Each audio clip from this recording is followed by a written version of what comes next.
Ah, right, okay. Well, what I'm going to do is, did you complete Unit 4 yet? I sent you those two back. Yeah, and I look at those. I can't find the comment in red. It said look for comment in red, but I couldn't see that. It should be on your script. No, okay, I'll have another look tomorrow. It's like you said, because of, like, I'm waiting to meet with the quality assessor, assurer. Yeah. And the guy that's in charge of all our stakeholder stuff, and the last couple of weeks have been mental, so there's gaps in it at the moment. Just where I'm trying to wait. So we've had the reaccreditation for BTEC and things in, so. All right. Yeah, well, I know, we've got the same. I've got I'm going to put some stuff in front of the EV for this course next Thursday of next week. Basically, he's not bad actually. I was going to have a chat with him, so it'll be a collar and tie and suit on that day, I think. And, yeah, well, we had a new one, so she wanted to go through everything with a fine-tooth comb. Yeah. The ones at NCFE, there's lots of changes there, and they're all looking over the shoulders a bit, so they're being a bit, pedantic about things. So, anyway, what I'm going to do is, we don't need to cover anything on Unit 4 now, but what I'm going to pick up on is, come up on here. Oh, so I pick Unit 4 just like that. Get rid of that. Bring that one up. Here's Unit 8. So, have you had a look at Unit 8? I did. I have a quick look through it. I thought I was missing a page when I saw there was only two LOs. Yeah, it's a nice surprise that when you get through it. And all right, they've got 3 and 5 assessment criteria, but basically there are only two. There are only 2 learning objectives. There is quite a bit to it, a bit more than to look at, but. Like I said, some of the stuff you've done in Unit 1, I think it was Unit 1 Learning Outcome 5, Tasks 5.3 and 5.4, you can cross-reference the evidence from there. Just check, as usual, just check first to see if it's anything's missing from the... You've got to be careful what they actually say. Explain the principles underpinning resource selection and learning and development. It's pretty certain that 1.1 will be covered. But 1.2, here you have to look at the national descriptors and explain how curriculum schemes of work and lesson plan development corresponds to meeting those requirements. Right. For an example, if you have to deliver a new course, how do BTEC course descriptors, learning objectives, help you conform to the standards? And 1.3 is an evaluator resource. Doesn't matter what it is. Contribution of technology. It can be anything really. If you've got, do you use interactive whiteboards? No, not on our site. We do on the lower That was just an example. That was just an example. For example, interactive backboard, video, streaming, anything that you use where you're using technology, basically. So pick out a couple and make an evaluation of them. That's all. Yeah, will do. So that's a big piece of learning objective 1 actually covered in the first bit. There will, I put some more stuff on the VLE as well with regard to this one. Agree the needs of learners for whom resources are being developed. Refer to your ILPs developed in Unit 1 and cross-reference them with Task 2.4. Prepare guidance to assist those using learning and development resources. Highlight the use of resources, that's all, that you use to teach the learners. Where you may not have highlighted the particular resources in Unit 1, it's just that you may need to add a little bit here. Use those as your reference, yeah, your ILP. But again, you may have to add a little bit there. 2.2, prepare the resources for health and safety, welfare, equality, inclusion requirements are met. Cross-reference this with Unit 1, Task 5.4 and 5.6. Again, I always put that provisor in. Just read what you've written on those. That's why I've directed you straight to them. If you read what you've written there, and then you find that it's meeting the criteria, just refer straight across reference to it. If there's something on here, this bit, that you think, well, actually, I didn't make much of the health and safety and welfare, or I didn't put much on inclusion, you can add a little bit at this point here. Okay. Put your cross-reference in and then add it at this point here. My learner, the one that I'd picked, essentially his only needed that he needed things on blue paper for his dyslexia. Dyslexia with blue. Yeah. Yeah, I'm not sure. Is that going to be enough? Yeah, of course it is. It only has to be a particular need.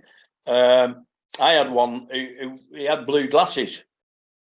He had some actual, they were plain glass because he didn't need glasses, but they had blue lenses in them, and it didn't have to be on blue paper. It would be anything. He was all right. So it's a very strange thing that there's so many different aspects of it. It's like, I'm trying to think of something else what I've come across a couple of times with learners. Oh, that Asperger's syndrome.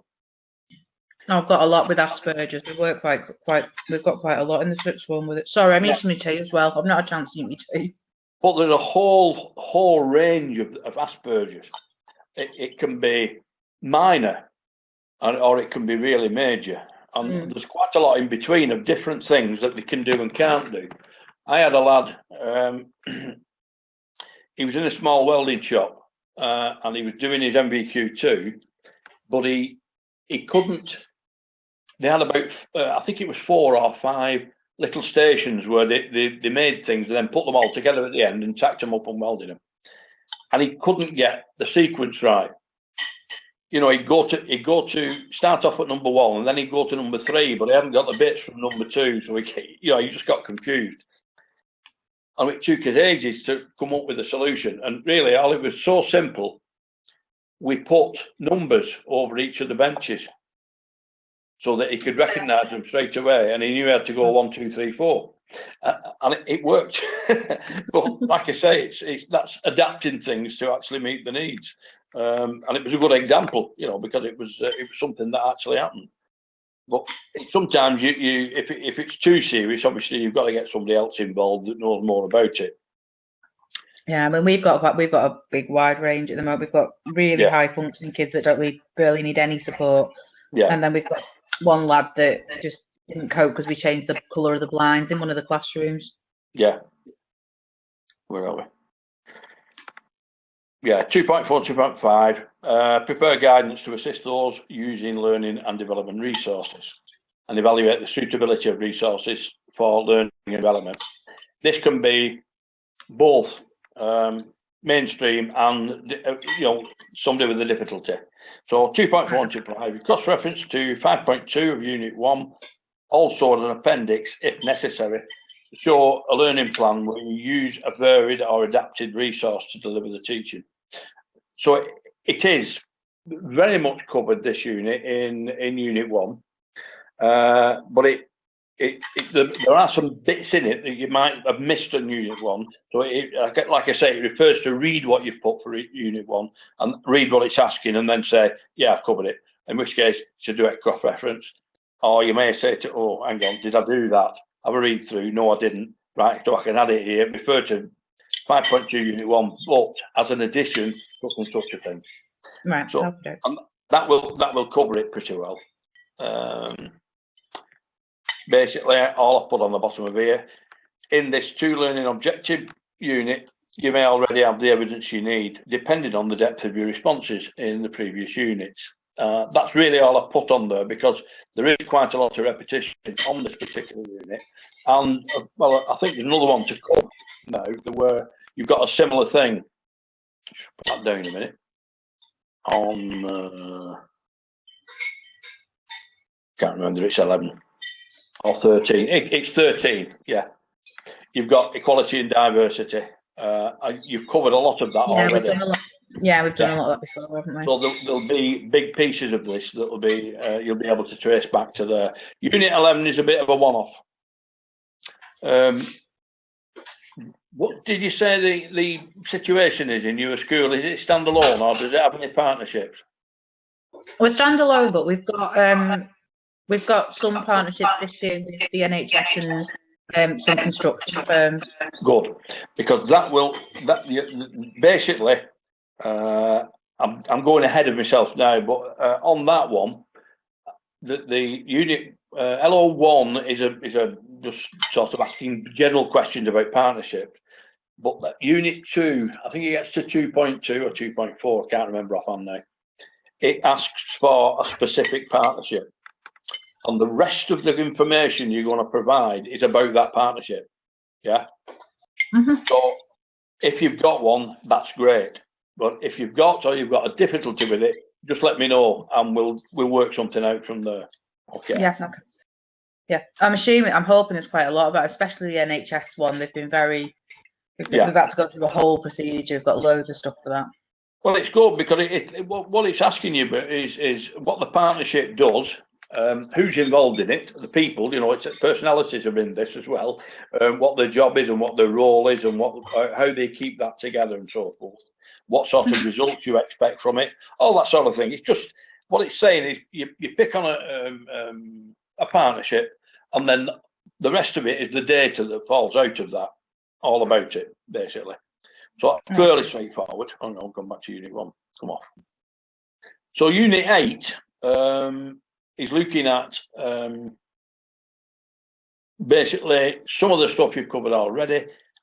You may need to look at, I'll just go and have a look at the spec sheet on there to see if it's any different than my cover sheet, because I have changed things slightly. I don't think there is on this one, though. I think it's almost identical. Yeah. Learner well, understand the principle and underpinning development and preparation of resources for learning and development. 1.1, 1.2, 1.3, 2.1, 2.2, 2.3, 2.4, and 2.5. Right. It might be a case of me at the moment getting on with other units while I'm waiting for the stuff to come back for Unit 4. That's what I'm suggesting. Unit 8 is a short unit, and it'd be a good one to get done and dusted while you're waiting for the information off the other one. Yeah. So you'd be able to sort of leapfrog it a little bit. There are a number of strategies for delivering this program, and one of them started with different units. And I looked at it, and I could see where they were coming from in terms of how it would be good to put Unit. I think I forget which one it was now. Let's say Unit 3, for instance, to put Unit 3 first. I could see the reasoning behind it, but I thought, well, hang on. You're going to be doing all that work again in Unit 1. Unit 1's enormous. You might as well get that under your belt and done, and then cross-reference from there to the other units as you go through them. Just made more sense to me, that's all. So yeah, otherwise you're just going back over. Yeah, it's going back over the same ground, then, aren't you? Yeah. Now, well, this is because all these qualifications. Well, it doesn't matter which qualification it is really. The units are written as standalone units. Even though the first 4 of these are mandatory, you've got to do them anyway. But they could be as part of another qualification taken as separate units. So that's why you get a lot of overlap. Because if you've not done the other unit that's got that in, then obviously you won't have that information in your portfolio. So that's where this overlap occurs. But as I said, I've decided to run it through that way. Now, the other thing you can look at as well, Jill, as well as Unit 8, is have a glance through the other units and see if those suit you. Yeah? Because where's that one up? Unit 8. That's Unit 8 on its own. Okay. Shut you down again. No, we won't. We'll close that way. Yeah. You see, what I did when I was putting this course together, I thought, well, if I end up letting everybody choose their own units, I'll end up with 1 million units to deliver. What I've picked out is the one that will match more or less everybody's situation as close as possible. But there may be other units in the qualification that would suit you better from now on. Now, partnership working, again, is going to work for you anyway.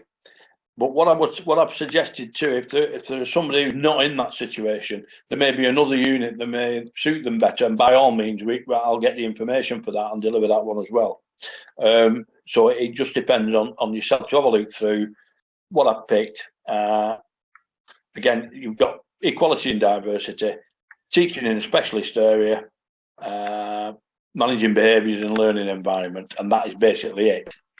Now, again, the behavioural one, you will cover behaviours to a degree in Unit 1 and a bit in Unit 2 as well.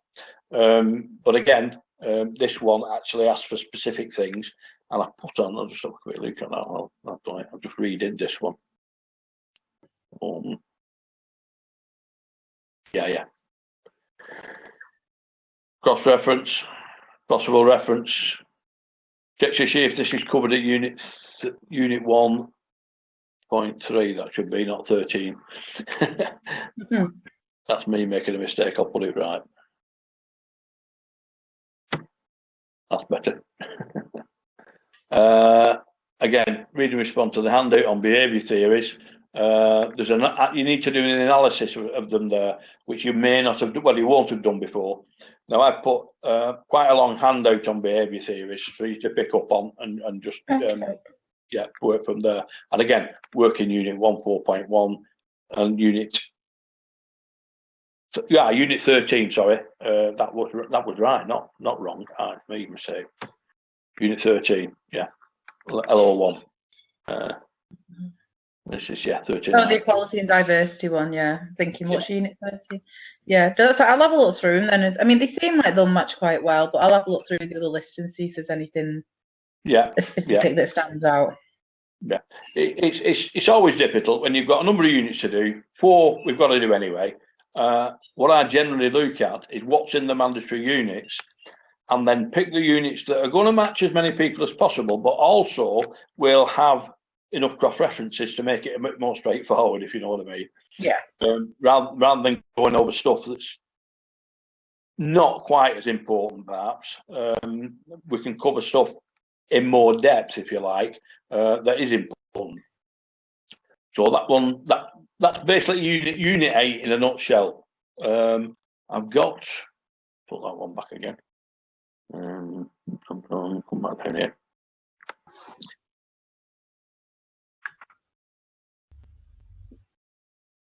Wanted to have a look at the back of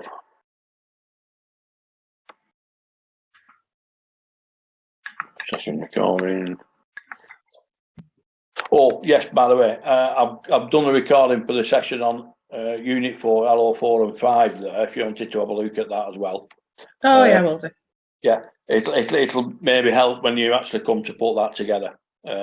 So that's I think it was from last week when I did that with Emily, who can't be on tonight, unfortunately. She's got a scout meeting or something, so she couldn't make it tonight. Now she's completed 4 and sent it to me, and just sent me 8 today as well. Now I've not had a look at them yet. I haven't looked at 4. She's got some rework to do on 4, so you're probably not far off each other at the moment now. So yeah. But like I said, I'm hoping I can get 8 out of the way while I'm. Yeah, well, I say it's a nice short unit for you to be able to pick up on, have a look at what you've done, do a bit of reflection on it, add anything you need to add on there, and just make the cross references clear. I know what I wanted to mention to you.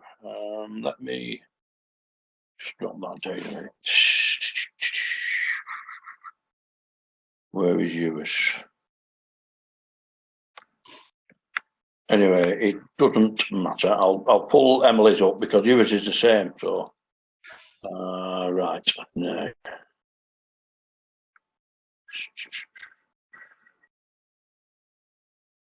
Okay, no, that was the assessment sheet.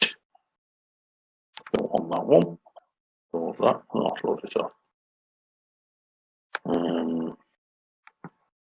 Yeah, in the if you put the header in, yeah. Oh yeah, okay, yeah. Put your name and unit number on the top there. Yeah. Yeah, that's fine. And the same with the assessment. Your actual script as well. Right. Okay. Yeah. Name in the header. Yeah. That's fine. But I'm getting stuff coming in now, so I get too many. I don't want to get them mixed up. to do. So basically, if you've got that on there. It was actually Registry that mentioned this to me on Monday. It was actually, yeah. I've got some stuff in there. You've sent your stuff in for Jill. It's not got any headers in there. Oh, I said, right, okay, leave it with me. Now, the ones you've sent in, I've actually done. I've put those in there, I've done with Emily's here. So basically, anything from now on. But the previous ones I'll have already sorted. Yeah, fab. Yeah, that's not a problem. Yeah, okay. Have you, where are we? Put that one down a minute.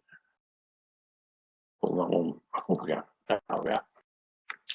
See how fast this thing works, it's unbelievable. But it was like before, I kept touching it, we waited about 15 seconds for something to happen. This is absolutely, fantastic. Have you got anything specific you want to cover with me today? Because, we don't need to do a lot more unless you've got anything specific you want to ask me about. No, I think we're all right. Actually, I'm quite keen to get on and just get some of it boxed off before Christmas now. Yeah, well, I'll be... So we've got another... What date are you thinking of finishing? Well, I'll be away from... I fly out on the 18th, on the Monday. And I'm back on the 6th of January. So it's nearly 3 weeks. Where are you going? Sweden. Oh, excellent. Oh, that'd be nice. Nice and cold. Yeah, definitely nice and cold. I've just been looking at the weather forecast. The Monday, as I go, they've got 4 degrees and a heavy cloud. And then on the Tuesday, we've got continuous snow. 3 degrees and continuous snow. So I've seen it there before. Overnight, literally last Christmas, there was no snow at Christmas. They had some snow before, and it's more or less gone. And then over Christmas, it was quite warm. It was like here, it was like 5, 6, 7 degrees.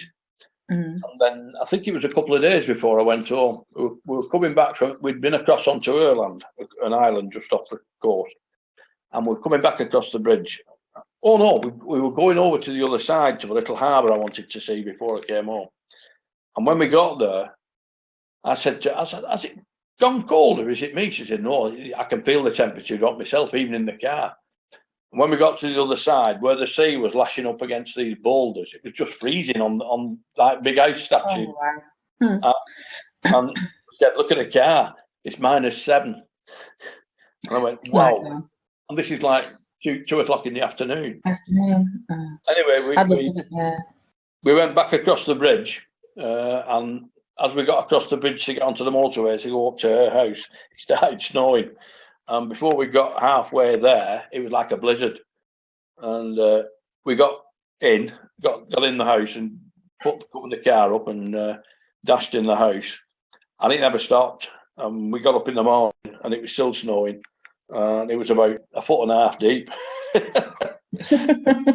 It just does that.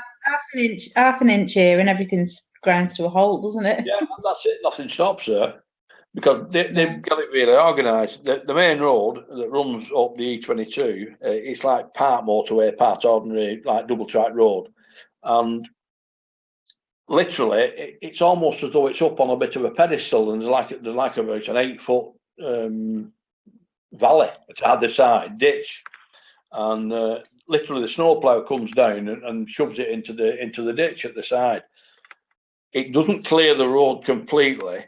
They don't put salt down either, but they drop like chippings off at the back.